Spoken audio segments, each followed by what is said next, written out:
ఎప్పుడు గంజాయి అక్రమ రవాణాతో వార్తల్లో నిలిచే విశాఖలో కొకైన్ కలకలం రేగిన విషయం తెలిసిందే. బ్రెజిల్ నుంచి వచ్చిన ఓ కంటైనర్లో సుమారు 25,000 కిలోల డ్రై ఈస్ట్లో కొకైన్ కనిపించడం తీవ్ర సంచలనంగా మారింది. దీనిపై విశాఖ నగర పోలీస్ కమిషనర్ రవిశంకర్ మాట్లాడుతూ విశాఖలో డ్రగ్స్ పట్టుబడిందని, ఈ ఘటనపై సిబిఐ విచారణ చేపడుతోందన్నారు. విశాఖలో ప్రైవేట్ కంటైనర్ టెర్మినల్ తమ పరిధిలోనిది కాదన్నారు. అనుమానిత మాదక ద్రవ్యాలు కేసు పూర్తిగా సిబిఐ దర్యాప్తు చేస్తోందని రవిశంకర్ తెలిపారు. కస్టమ్స్ అధికారుల రిక్వెస్ట్ మీద విశాఖ పోలీస్ కమిషనరేట్ నుంచి డాగ్ స్క్వాడ్ బృందాన్ని పంపామన్నారు. తమ వల్ల సోదాలు ఆలస్యం జరిగాయనే వ్యాఖ్యలను ఖండిస్తున్నామన్నారు. వాళ్ళ టెక్నికాలిటీ కోసం అలా రాశారు తప్పితే ఇందులో వాస్తవం లేదని రవిశంకర్ వెల్లడించారు. అంతే తప్ప వారి సిబిఐ విధి నిర్వహణకు ఏ విధమైన అడ్డు తమ వల్ల కలగలేదన్నారు. విశాఖలో మాదక ద్రవ్యాల మీద ఉక్కుపాదం మోపుతున్నామన్నారు. ఇందులో ఏ రాజకీయ పరమైన కోణాలు లేవని, ఏదైనా నిర్ధారించుకున్న తర్వాతే మీడియా ప్రచురించాలని కోరుతున్నామని రవిశంకర్ తెలిపారు. Good morning, everybody. Morning, sir.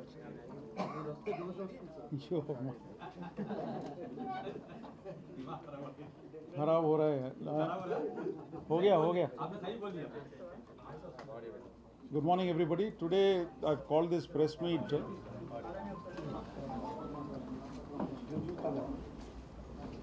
మొన్న VCTPLలో ఏదైతే container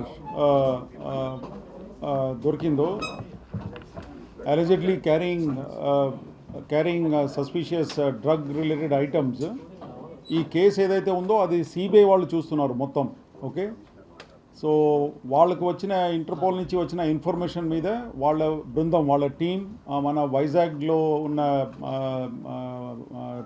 terminal, that is a private terminal అండి, ఓన్డ్ బై జేఎన్ బక్షి, వాళ్ళ టర్మినల్లో, ప్రైవేట్ టర్మినల్లోకి వచ్చేసి వాళ్ళు శోధన చేయడం అంతా కూడా మొదలుపెట్టారు. అక్కడ ఒక బ్రెజిల్ నుంచి వచ్చిన కంటైనర్, ఆ కంటైనర్ ఇక్కడ సంధ్య మరీన్ ఎక్స్పోర్ట్ లిమిటెడ్ వాళ్ళ ప్లేస్ చేసిన ఆర్డర్ అండి. దానికి సంబంధించిన కంటైనర్లో సస్పీషియస్ డ్రగ్స్ ఉన్నాయని చెప్పేసి ఇంటర్పోల్ నుంచి ఏదైతే అలర్ట్ వచ్చిందో దాని మీద సిబిఐ బృందం ఇక్కడ వైజాగ్ రావడం జరిగింది. అండ్ వాళ్ళు దాని మీద ఇప్పుడు మొత్తం పరిశోధన చేస్తున్నారు. ఇప్పుడు ఇక్కడ ముఖ్యమైన విషయం ఏమంటే, దాంట్లో లోకల్ వైజాగ్ గవర్నమెంట్ ఆఫీషియల్స్ అక్కడ ఉండటం వల్ల అక్కడ డిలే అయిందని చెప్పేసి కొంత ప్రచారం జరుగుతుంది. అది అవాస్తవం. అసలు వాళ్ళు రిక్వెస్ట్ చేశారు, లోకల్ పోలీస్ నుంచి డాగ్ స్క్వాడ్కి రిక్వెస్ట్ పెట్టారు. వాళ్ళు చేసిన రిక్వెస్ట్ మీద మా దగ్గర నుంచి డాగ్ స్క్వాడ్ పోర్ట్ ట్రస్ట్కు వెళ్ళటం జరిగింది. తర్వాత నేను కూడా అక్కడ వెళ్ళి అసలు ఏం జరిగిందని చెప్పేసి విషయాలు కనుక్కున్నాను.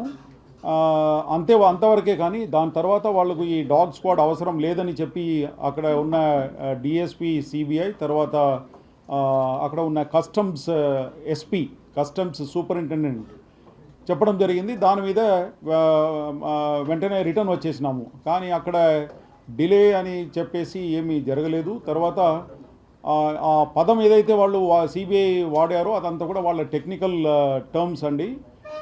దాంట్లో మా గవర్నమెంట్ ఆఫీషియల్స్ ఫ్రమ్ వైజాగ్ ఎవరు ఇంటర్ఫియర్ కాలేదు. గవర్నమెంట్ ఆఫీషియల్స్ ఫ్రమ్ వైజాగ్ ఎవరు అక్కడ వెళ్ళి ఇంటర్ఫియర్ కాలేదు. సో ఇది ఒక స్పష్టత తీసుకురావడానికి ప్రెస్ మీట్ పెట్టడం జరిగింది. తర్వాత మన వైజాగ్ సిటీలో నార్కోటిక్స్ మీద మేము అసలు ఉక్కుపాదంతో we are very firm on investigating and curbing the NDPS related issues in Vizag city as well as in Andhra Pradesh. మీరు లాస్ట్ 5 years డేటా అంతా తీసుకుంటే మీకు తెలిసిపోతుంది. చాలా గట్టిగా స్పెషల్ ఎన్ఫోర్స్మెంట్ బ్యూరో అని గవర్నమెంట్ ఏదైతే ఎస్టాబ్లిష్ చేసిందో వాళ్ళ సహాయం, తర్వాత local police, narcotics control bureau, వీళ్ళందరి సహాయంతో acres and thousands of acres of cultivation which was otherwise there in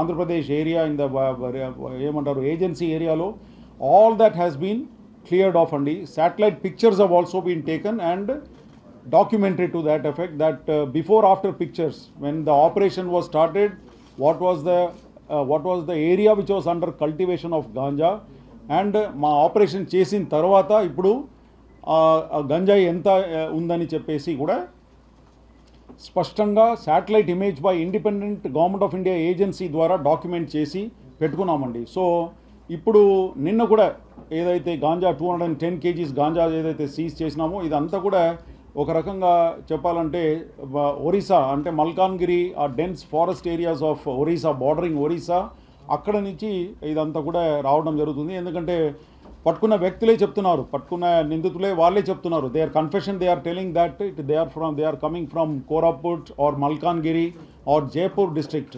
so ఈ విధంగా అక్కడ నుంచి వస్తుంది. అది కూడా వైజాగ్ ఎందుకు వస్తుందంటే ఇక్కడ నుంచి ట్రాన్సిట్ సులభంగా ఉంటుందని చెప్పేసి చెప్పుకున్నారు. ఎందుకంటే ట్రైన్ కనెక్షన్ బస్ కనెక్షన్ అంతా కూడా ఇక్కడ నుంచి ఈజీగా దొరుకుతుంది కాబట్టి ఆ రిస్క్ తీసుకొని ఈ గాంజా స్మగ్లర్స్ అందరు కూడా వాళ్ళ ఇంట్రాగేషన్ రిపోర్ట్లో కూడా వాళ్ళు చెప్పడం జరుగుతుంది.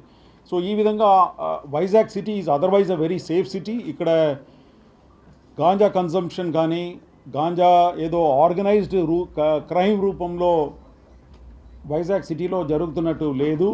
అది కాకుండా సింథటిక్ డ్రగ్స్ అయితే అసలు లాస్ట్ 2 yearsలో we have come down very heavily. We are very strictly monitoring the pubs and their licenses. We are also checking them in the odd hours and whether the conditions are being fulfilled. We are also taking samples of whatever is being served there and things like that. So aa vidhanga gatti niga untundi. The likely places where drugs can be used, ade vidhanga schools colleges lo kuda గట్టిగా నిఘా పెట్టుతున్నాము. ఆ wardens అందరితో కూడా meeting పెట్టుకుంటున్నాము. అది కాకుండా surprise checks are also being carried out and some of the students who are found consuming ganja we have received information from the wardens as well as the colleges. వాళ్ళందరినీ కూడా గట్టిగా చర్యలు తీసుకోవడం జరిగింది. నిన్న జరిగిన 210 kg గాంజా సీజర్లో ఆ ఇల్లు అంతా కూడా స్వాధీనం చేయడం జరిగింది under the provisions of NDPS act. ఆ NDPS యాక్ట్లో ఉన్న ప్రొవిజన్స్ ప్రకారంగా ఇల్లు కూడా ఏ ఇంట్లో అయితే వాళ్ళు స్టోర్స్ చేసుకున్నారో ఆ 2 ఇల్లు కూడా, ఒకటి అల్లూరి సీతారామరాజు డిస్ట్రిక్ట్లో ఉన్న ట్రాన్సిట్ హోమ్గా ఏదైతే యూజ్ చేసుకున్నారో ఆ ఇల్లు, తర్వాత మన దగ్గర గోపాలపట్నంలో అక్కడ ఉన్న ఇల్లు కూడా 2 ఇల్లు కూడా స్వాధీనం చేయడం కూడా జరిగింది. సో ఈ విధంగా NDPS మీద గట్టి నిఘా పెట్టుకొని గట్టిగా మేము దాని మీద పడుతున్నాము. సో ఏదైతే ఇప్పుడు ప్రచారం ఏదైతే జరుగుతుందో ఇక్కడ గవర్నమెంట్ ఆఫీషియల్స్ వెళ్ళి అక్కడ అడ్డంగా వచ్చారు, అది అవాస్తవం. అంటే దాన్ని డిఫరెంట్గా ఇంటర్ప్రిట్ చేసుకున్నారు. వాళ్ళు రాసింది వాళ్ళ టెక్నికల్ టర్మ్స్ కోసం రాసుకున్నారు, టెక్నికల్ సీజర్ దానికోసం వాళ్ళు రాసుకున్నారు. కానీ మీరు ఈ విషయం